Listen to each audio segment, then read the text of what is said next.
So I am going to welcome everybody to Amesbury Carriage Museum and our program First Tuesdays. And tonight we will welcome a special guest presenter, Robert Casey, who will be presenting From Horses to Horsepower, Adopting the Automobile in America. Before we get started though, I do want to thank everyone for joining us tonight on our Zoom program. I think this is the fourth episode, if you will, of First Tuesdays that we've been presenting. And if there is a silver lining to the pandemic, we've been able to reach out beyond our normal range and bring in special speakers like Bob, who will be with us tonight. And as I mentioned, when we get to the end of the program, I will review some of our upcoming events that we have scheduled. So I hope you will stay with us. We'll aim for about 45 minutes with Bob to do his presentation. We'll be able to take questions via chat. And then after it feels like we've exhausted our chat, we can go live again and let people, just participate in our Q&A. So I'm going to hope that everyone is an experienced Zoom user. I think you're going to find that speaker view will be the most comfortable. We've already got Bob's slides up and ready to go. So I think this picture is this window is going to be pretty much, what you'll be able to enjoy. I want to say my great appreciation to Bob for joining us. Bob has retired from the Henry Ford Museum in Greenfield Village in 2012. It's hard to believe it was that long ago, after serving for 21 years as the John and Horace Dodge Curator of Transportation at Henry Ford. Before that, Bob worked at the Institute of Electrical and Electronic Engineers, Sloss Furnace National Historic Landmark, and the Detroit Historical Museum. I knew Bob as a graduate student at the University of Delaware in the Hagley program, where I also went through the graduate program there. And it gives me great pleasure to meet up with colleagues who are still doing good work and to welcome Bob here tonight for his presentation, From Horses to Horsepower, Adopting the Automobile in America. Bob, thank you. Welcome. And I'll turn the program over to you. Well, thank you, John. I'm delighted to be part of the museum's Tuesday programs, and I hope to get to Amesbury someday and see the museum. Be great to have you. In November 1895, a new magazine devoted to the emerging technology of motorized vehicles began publication. In November of 1895, this magazine was first published, Horseless Age. That name, Horseless Age, sounds quaint today, but think about how it sounded in 1895. Horses had been part of human civilization since Babylon. In 1895, they were ubiquitous and essential for farming, transportation in both the city and the country. But this new publication was saying that we were entering a new age in human history when horses would be unnecessary. This was a bold statement, even if now we know that it's true. So tonight I want to look at this transition from horses to automobiles and talk about how and why it took place. I'm going to focus on private automobiles, but the development of commercial vehicles was just as important. So let's begin by looking at how ubiquitous the horse really was. The census of 1900 said that the total horse and mule population in the US was about 21.5 million. Given that that same census said that the human population was 75,995,000, that makes one horse or mule for every 3.5 people. In 1900, same year, the horse-drawn vehicle industry turned out 905,000 carriages and buggies and 570,000 wagons, trucks, and other commercial vehicles. So Amesbury was part of this major American transportation industry. Our modern mind tends to associate horses with rural settings like plowing and farmers in their wagons and delivery people with wagons, and even making your last journey behind a pair of horses. Probably the most common horse-drawn vehicle in this era was the buggy. They were light, they were inexpensive, they could be ordered by mail from Sears Roebuck and Montgomery Ward. This is an illustration from an 1890s Ward's catalog. This buggy would set you back $54.50. Especially in small towns and rural areas, buggies were enormously popular. This is a postcard from 1908 from Lapeer, Michigan. Clearly there's some kind of major event going on in town. Lapeer was a small town west of Detroit. Major event going on. The place is crammed with buggies. And there's one lonely automobile. This is 1908 already, but still, the buggies are predominant. And there's one lone car. So buggies were enormously important. And this, as these images indicate, most of the horses in 1900 in this era were serving on farms. Probably 17 million of those 21.5 million. But that leaves 4.5 million that lived and worked in cities. New York had over 130,000 horses. Chicago, 74,000. Philadelphia, 51,000. This is State Street in Chicago, about probably a little after 1900. It is full of horse-drawn vehicles and trolleys. There's about 5 trolleys in there. I have tried to blow this picture up and look for automobiles, and I can't find any. So it's either trolleys or it's all horse-drawn vehicles, mostly delivery sorts of vehicles. The life of horses in the city could be pretty difficult. Cobblestone streets were slippery, especially in the wet. The horses were often overworked, and all too often, scenes like this were common. I find it's a sad commentary that the kids here seem to be more interested in the photographer than they are in the poor horse who met his demise there.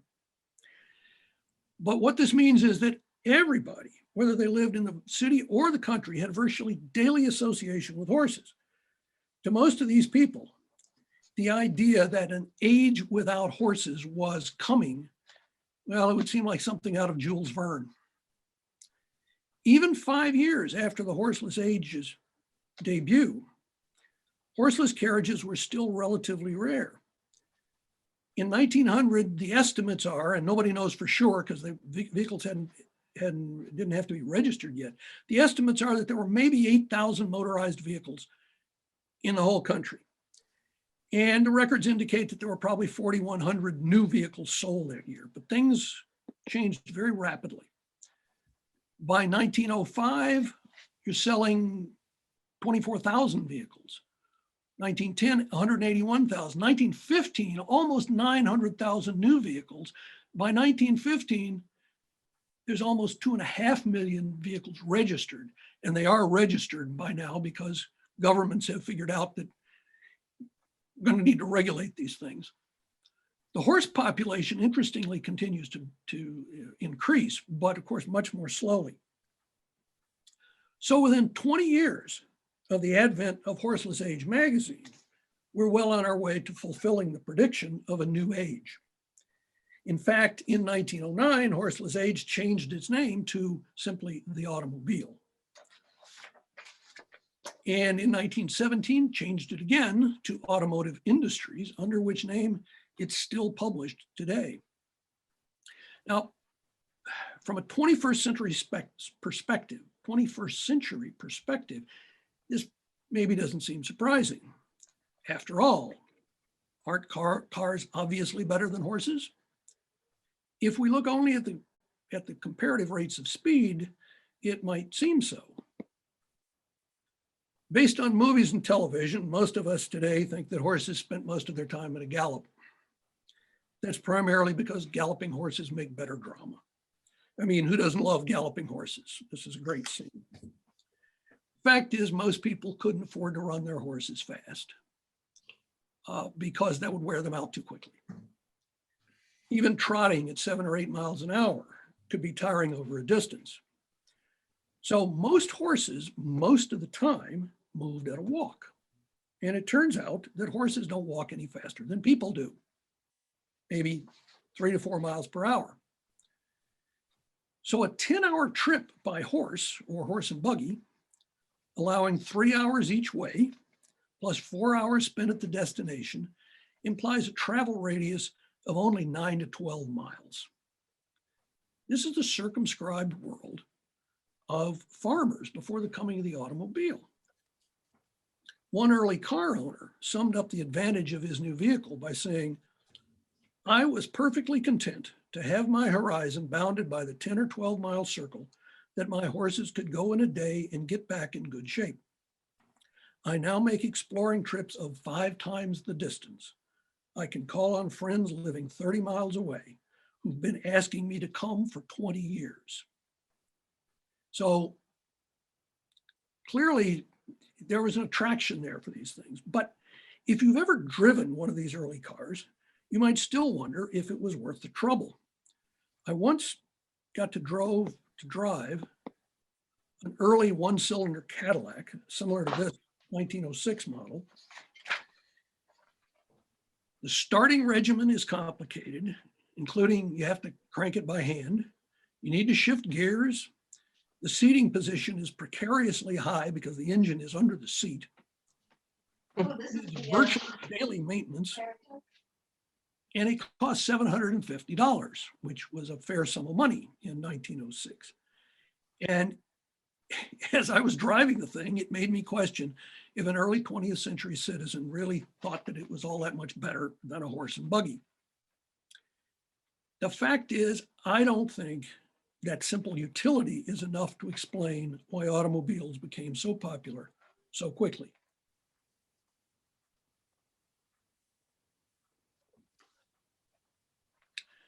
I think what contributed to that popularity was that the car didn't simply allow people to do something they already wanted to do, only do it faster.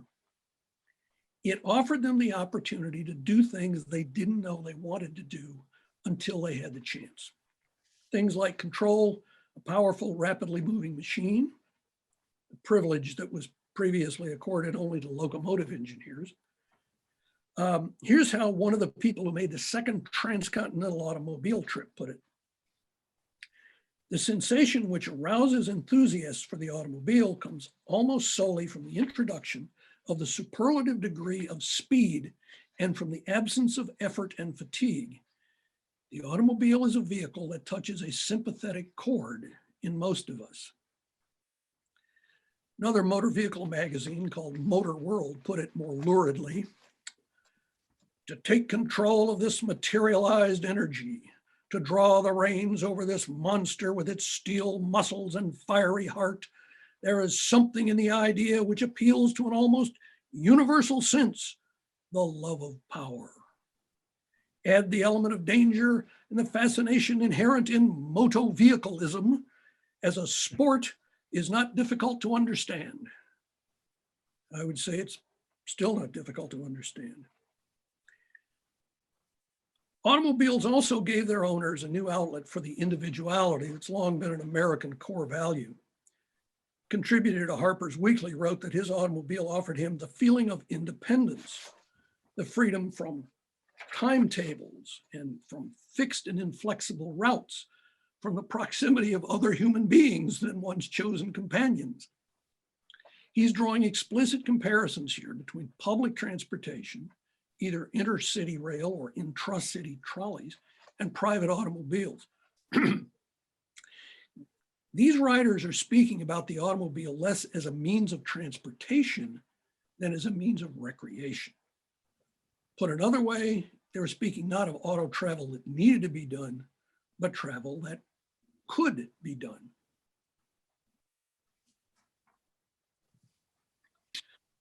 One thing that emerges from reading early car magazines is the pleasure that new auto owners took in the sheer act of driving. Today, after more than a century of automobility, this can seem surprising. Driving is something we have to do to accomplish daily tasks like going to work or shopping. It's become routine, even boring. It's also become steadily less engaging.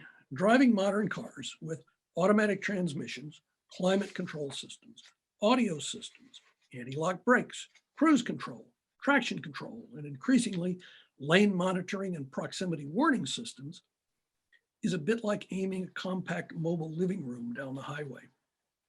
Even at 70 miles an hour, it seems easy, which is why people do everything from texting to applying lipstick to feeding their dog while they're driving. Driving the early cars is a visceral experience.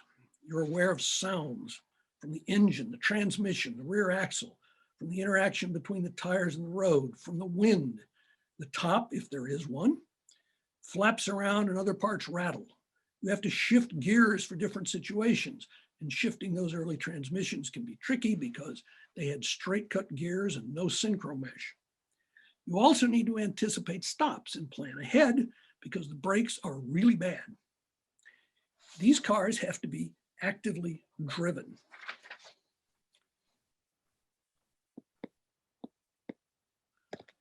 I once had the privilege of both riding in and driving this 1910 Packard. That's me in the rear so-called mother-in-law seat there.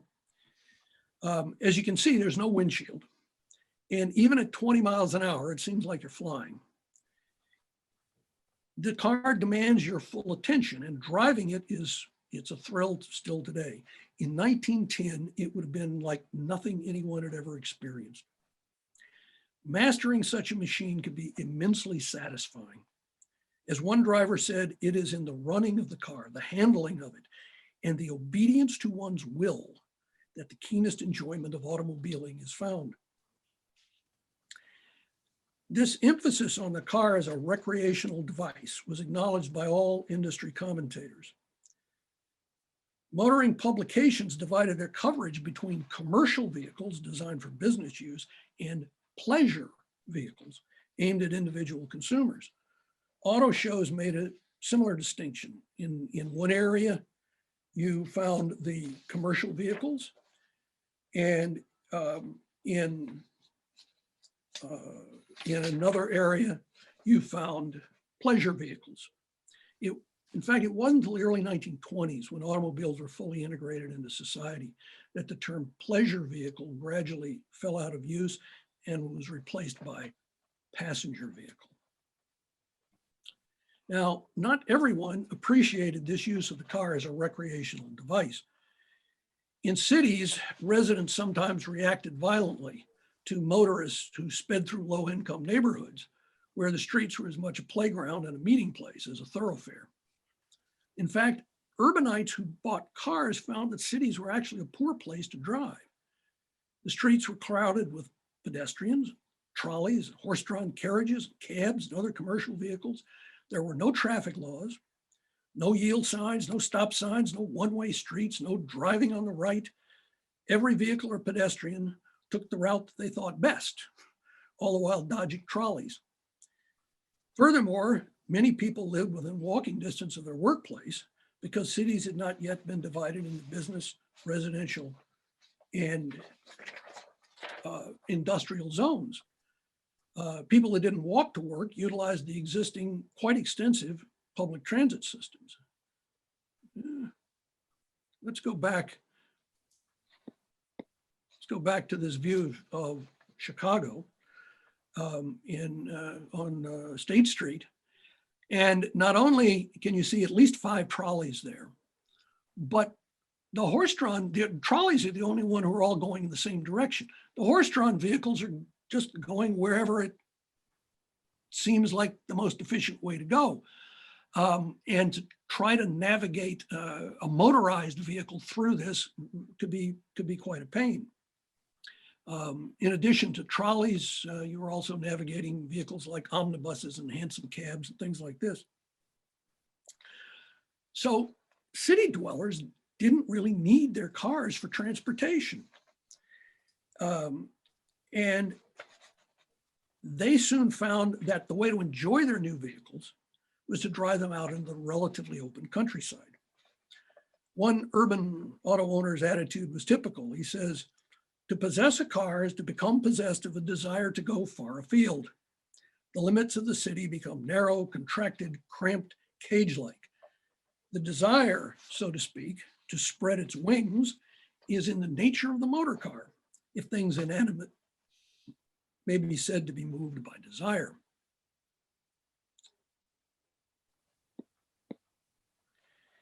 Here's an artist's rendition of how city dwellers saw driving in the country. This couple is having a fine old time. Their little boys cheering them on, and they don't think that disturbing a few chickens or geese is a problem. But of course, the countryside was not empty. It was occupied by farmers who did not appreciate their bucolic surroundings being used as a playground by well-off city toffs enjoying their expensive new toys. Fast-moving automobiles endangered livestock, endangered horse-drawn traffic, and raised dust clouds that settled on crops, houses, barns, and laundry hung out to dry. Like the residents of urban neighborhoods, farmers believed that roads existed for local, social, and economic purposes, not the convenience of joyriding outsiders. Here's that same artist's rendition of how rural folks saw city dwellers driving in the country. Here, the poor farmers are run into the ditch, and the car owners are saying, oops, sorry. But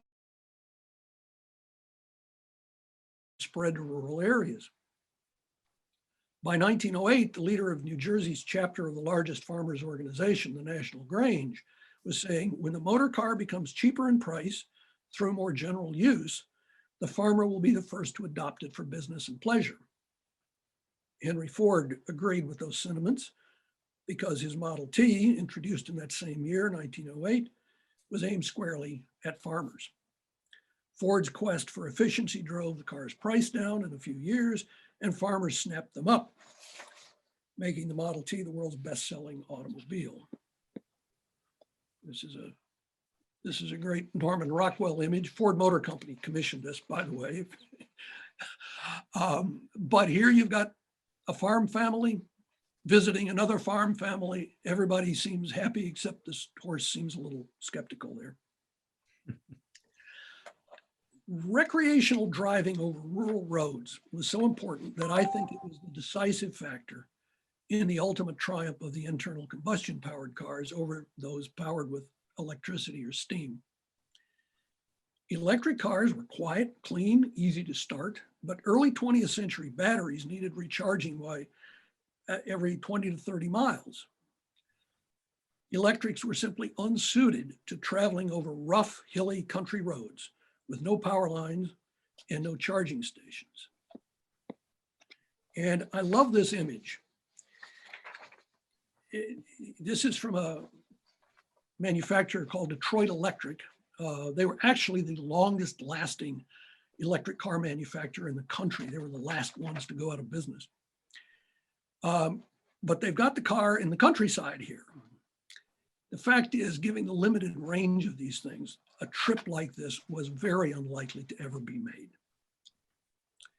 Steam cars, by contrast, were fast, and they were nearly impossible to stall, even in steep hills or in bottomless mud. But the starting procedure was complicated and time-consuming, and early steamers lacked condensers, so they needed to be replenished with clean water as often as they needed fuel. This is a 1904 white steamer, and the driver is dipping a bucket into a conveniently located horse trough so he can refill the boiler on his steamer. Internal combustion engines were noisy and dirty, but they were relatively simple to repair compared to steam and electricity. But most importantly, a tank of gasoline could propel a car 70 miles. And nearly every country store carried gasoline. By the time Ford introduced the Model T in 1908, the superiority of gasoline burning cars as recreational vehicles had driven both steam and electricity to the margins of the automotive universe. Now, I want to close with an observation about the nature of invention and innovation. Conventional wisdom says necessity is the mother of invention. We invent things to solve a perceived problem. But the adoption of the automobile reminds us that quite often the reverse is true. Invention can be the mother of necessity. No large group of people was clamoring for horseless carriages. A small group of inventors like Elwood Haynes and Henry Ford and Charles and Frank Duryea and a bunch of others were fascinated by the idea of building horseless carriages, but they were in no way responding to popular demand. We'd structured our lives, our cities, our habits to accommodate the limits of the transportation modes that were available to us. Well, once automobiles became available, we discovered they allowed us to do things we didn't know we wanted to do. Travel at high speed, and high speed is relative. The fastest racehorses went 20 miles an hour. So 20 miles an hour in a car was an exciting thing to do. But also travel on your own schedule, control the power of a large machine, own something complex and impressive. All these were things we didn't know we wanted to do until we could do them. And we see this idea play out with other technological devices. People survived for millennia without things like phonographs, radios, electric lights, air conditioning, televisions, cell phones, the internet, Zoom. The invention of these things, like the invention of the automobile, was the mother of desire. And in fulfilling our desires, we made them all necessities. Thank you. Bob, thank you. I thought that was really, really interesting. It shines a light on this period of transition from horse-drawn vehicles to the automobile. And I had never really explored that. So I appreciate those insights. It's really pretty interesting. And I love the picture of you in the 1910 Packard. That looks like that was quite a day. Was that part of your work at the Henry Ford that you had? No, I attended a conference, and where they had the conference, there were a number of cars, and owners were kind enough to allow us to drive them. And the course where we were driving was sort of tight, so we couldn't go very fast. But it was a thrill, nevertheless. You got a sense of how engaging and really how demanding driving those early cars was. Yeah, excellent. So we're ready for some chat questions for Bob. And Bob, I'll ask if you could stop sharing your screen. And then I think you and I are here, we're spotlit. And, so if you have a question that you'd like Bob to answer, I will go ahead and present it to him. And we did get one, Bob, from a friend of the museum, Edith Maxwell. And she was asking this question. I have to be able to see the entire question. Hold on one second. She's eager to know what you have learned about women owners of automobiles. Was owning a car something that was a male world, or what do you see from female owners? Female ownership was actually more widespread than I think we tend to assume. Early on, of course, it was limited to wealthy women because cars were expensive. But especially once the Model T got into production and the prices began to come down, farm women especially took up driving the Model T. They were not hard to drive. You did have to crank them for quite a while. It could be tricky, but they were actually not hard to drive. Part of Ford's idea was to make a car that was easy to drive for people who'd never driven them before. And so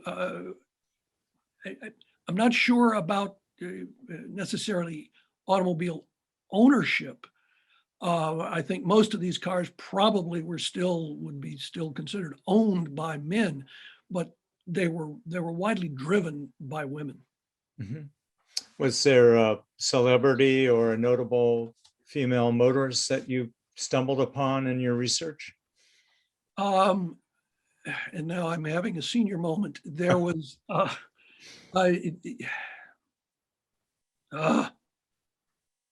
Well, there was in fact a female racing driver, and I apologize, I'm blanking on her name at the moment. I can see a photograph of her in my mind, but it doesn't have a label on it. That's good. This is maybe a little bit off topic of automobiles, but maybe not.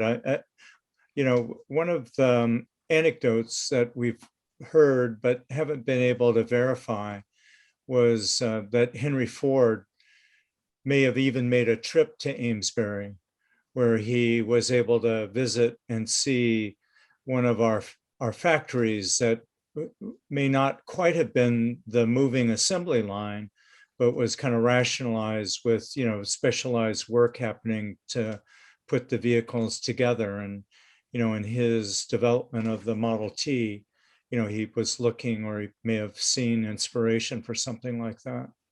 Do you know anything about that, about how Henry Ford may have drawn from these kind of carriage making shops? I haven't read that, or haven't seen anything about that. What did happen, though, people give Henry Ford the credit for developing the assembly line. He didn't. What he did do was bring together a group of really talented people who thought outside the box. He gave them the leeway to do that, especially when he was a younger man. And he essentially told them, I want to make cars quickly and at low cost. I want production to go up and I want cost to go down. And he gave them his head. And these guys had a lot of experience. They'd been around. They'd seen other industries. And they borrowed from all over the place. They borrowed from the meatpacking industry, where essentially disassembling animals. They borrowed from places like the McCormick Reaper Works, which had a highly mechanized foundry. There were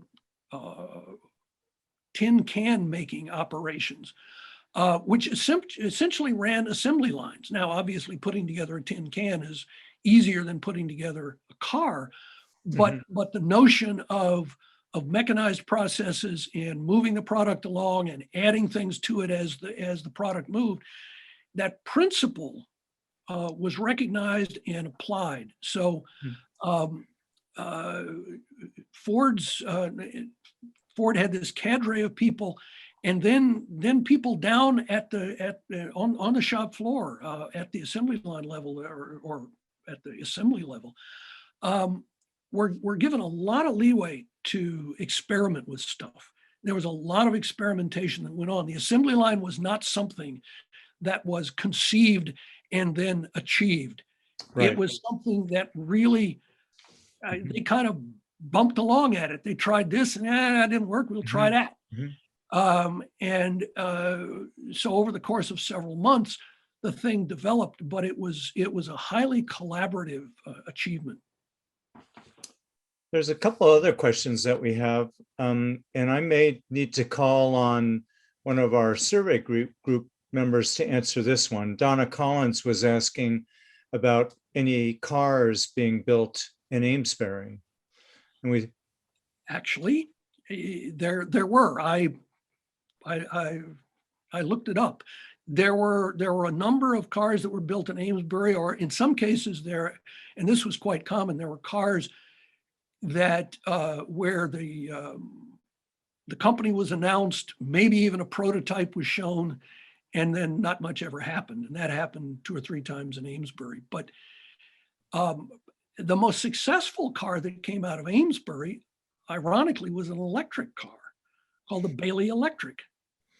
And it ran for something like 7 or 8 years. It was in production.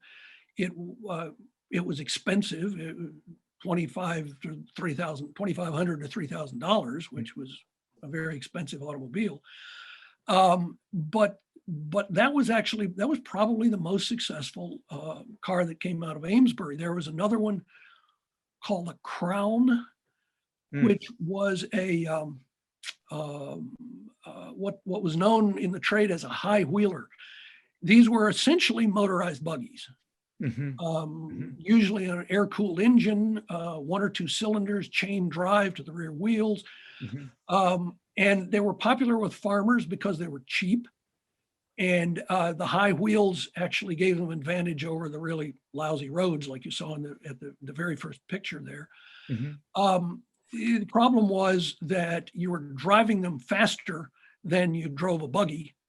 And on those terrible roads, they tended to rattle apart pretty quickly. And there was another, there was at least one other, and the name is escaping me now, one other Amesbury vehicle that actually got into production for a year or 2. Well, that's a topic that our survey group is diving into. And I think, Donna, I'll offer that, we'll share our findings in a forum like this or an exhibit. There was another question there, and actually there's quite a few that are coming in. So I'll try to run through these. Ron Kalininsky is wondering about how the automobile may have influenced improvements to road construction. And they were essential.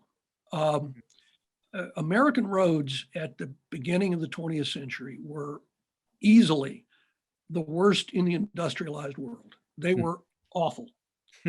And that road that you see in my very first slide, that was typical.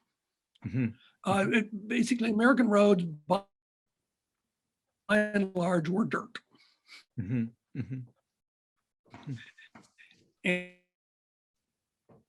And in the winter, or if it rained, they got muddy. When they were dusty, they were dreadful.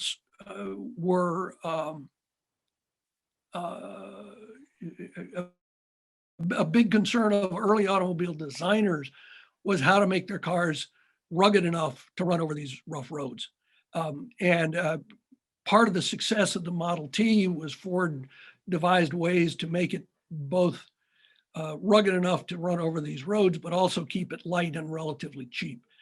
But once cars began to be bought and numbers of people began to have them, they began lobbying their governments for better roads. And I think it was Oregon was the first state to put a tax on gasoline. I think it was about 1913. And it was one of those few taxes that people were happy to pay, at least then, because it was going to roads. And people wanted better roads. So there is a direct relationship between the rise of automobiles and significant improvement in roads. Question from Merrill is wondering,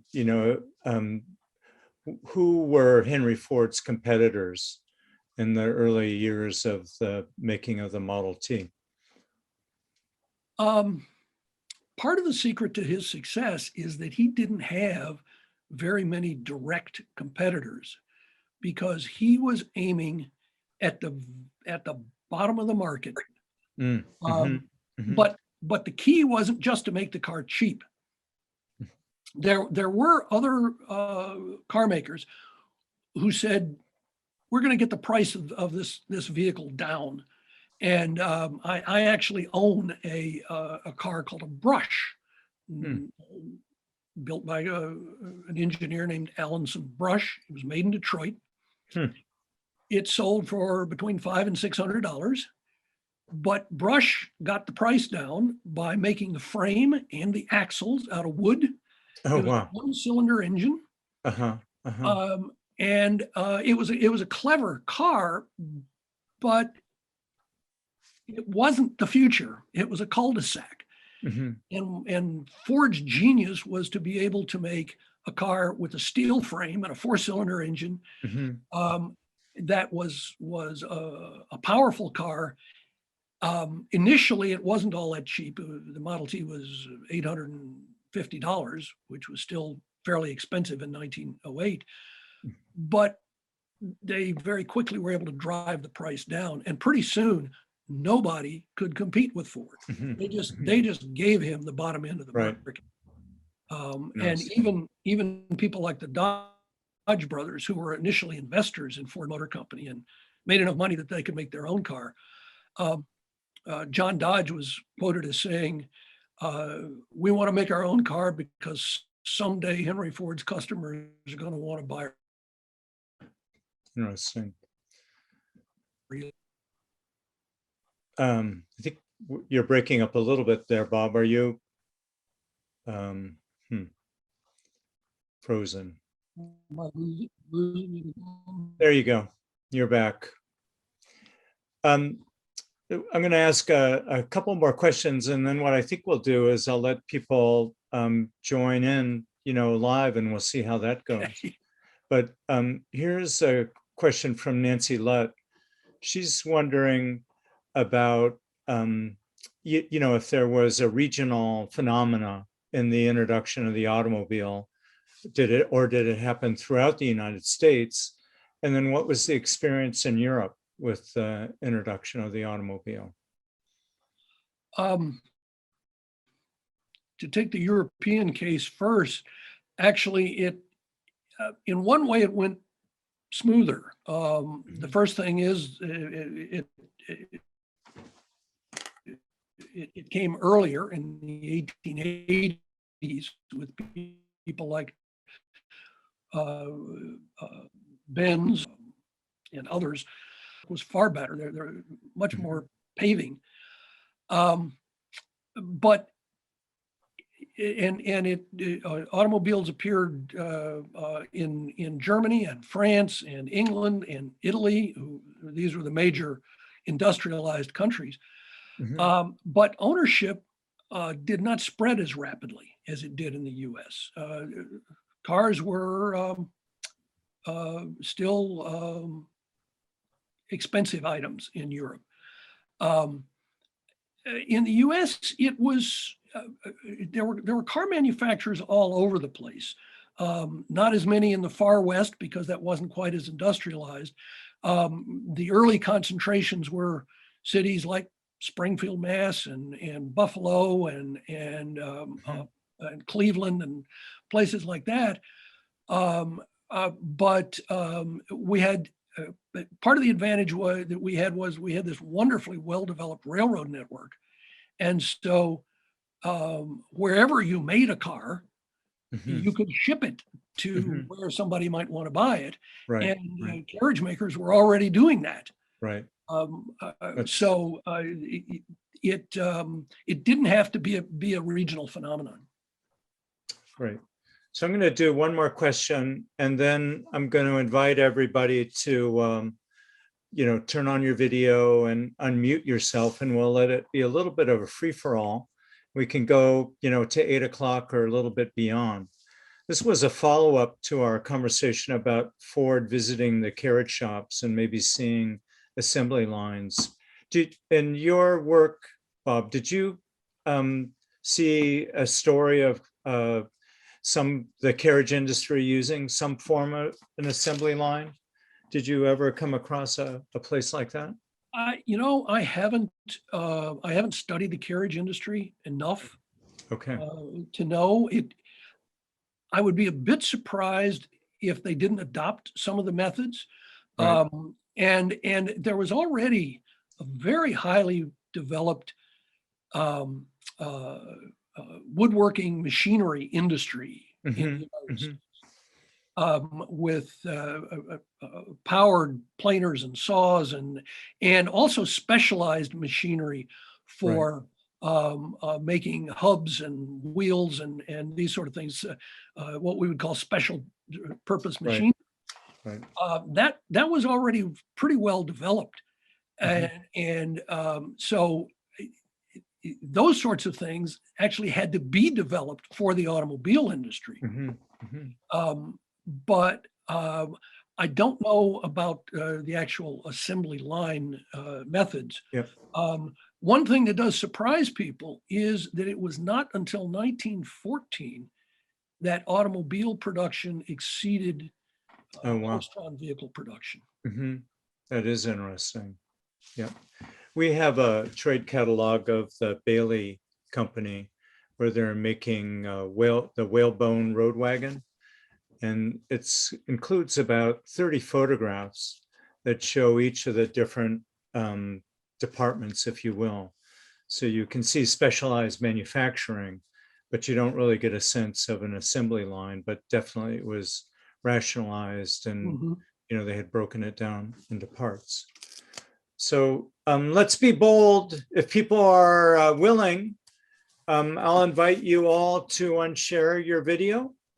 And if, first come, first serve here, if someone wants to pose a question to Bob Casey, let's do it.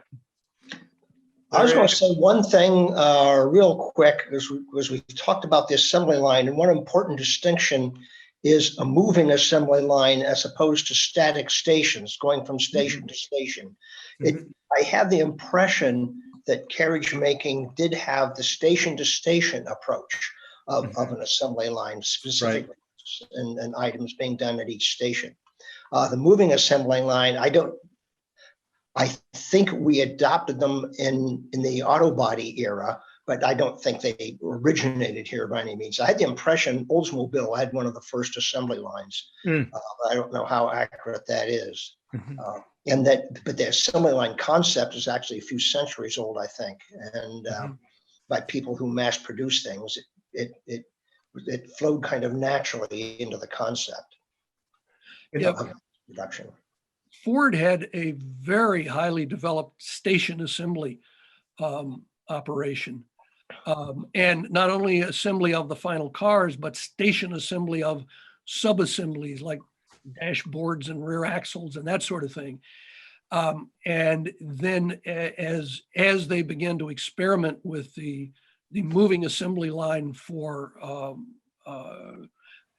they started out with a moving assembly line on their magnetos, and then they adopted it for sub-assemblies, and then eventually adopted it for the vehicles themselves. But station assembly, I think, was something that was fairly common among a variety of industries.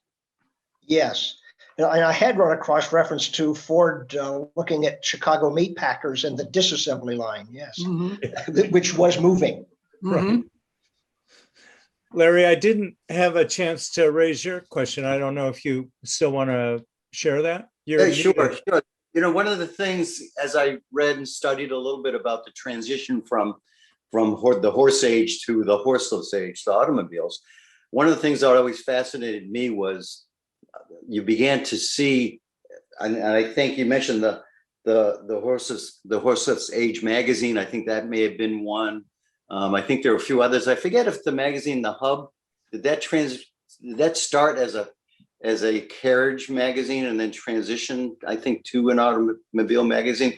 But anyway, what I really wanted to say was that I was always fascinated by the interest that it seemed in the technology. It seemed that once, the automobile started to be manufactured, there seemed to be such an interest in technology. I mean, the carriage people were still making things basically mostly out of wood and selling minor improvements to, the seating arrangement and so on, and the style of the carriage. And all of a sudden there seemed to be this tremendous demand to understand technology and understand engines and how engines work and electricity and transmissions and all these kinds of things. And there were just countless numbers of articles, and it seemed that people wanted to study engineering and design. It really changed the world, sort of like what happened, I think, when the personal computer came around, you know? Yes, I think it's So very. I just wonder if you had a comment. No, I think that's a real parallel. This period right around the end of the 19th, beginning of the 20th century, you had the development of airplanes. Electricity had been around, but it was beginning to spread. Telephones were beginning to spread beyond business. And along came these horseless carriages, which initially were steam and electric and internal combustion engine. The internal combustion engine had been around for quite a while, but they were finally beginning to be made small enough that you could put them in something like an automobile. And there was just this wonderful stew of technological advances that I think attracted a lot of people. Right. Yeah, that was my sense also. It seemed to be, once it started, there was no holding it back. And there were a lot of components that people could make. So we had Gray and Davis doing lighting systems, both electric and they did do some acetylene systems. Amesbury had probably 3 makers of spark plugs. But one of them was early to go over to porcelain insulators instead of stacked mica, that kind of thing. So things were happening. Yeah, the automobile industry opened up a lot of opportunities for suppliers. And the earliest car production, the early makers actually didn't make cars, they assembled cars. They contracted out, bought the various pieces and put them together.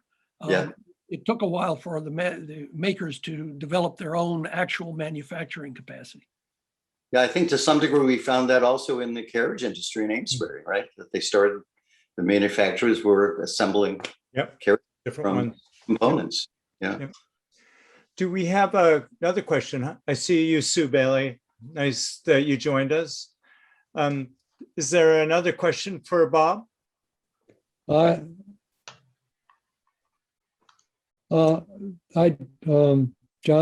Yeah. You didn't mention manure, which struck me as being a crucial thing, especially with urban horses, and the impact of the automobile on what a difference that made in terms of the sanitary condition of cities. It did. One of the perceived early advantages of automobiles, especially in the city, was lessening the amount of horse manure. And it's not just manure, it was urine as well. The amounts that had to be shoveled up or flushed away was just astonishing. And the automobile, everybody figured this automobile is a whole lot cleaner than horses. Well, they were dirty, but dirty in a less obvious way. And that was a topic we were looking They're at. also the horses too. Yeah. To clean. All right. Bob Casey. You had the picture of the dead horse. That apparently happened a lot. It happened way too much. It's the life of a city horse was generally not very happy.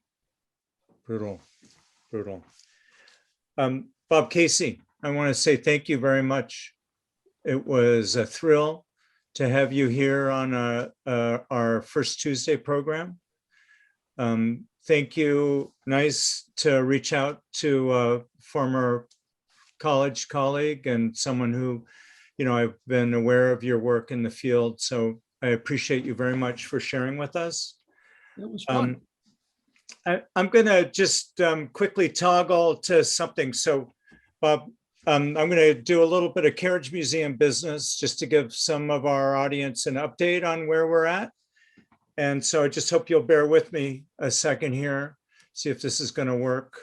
An image from last Friday of what we're developing in the Amesbury Mill Yard.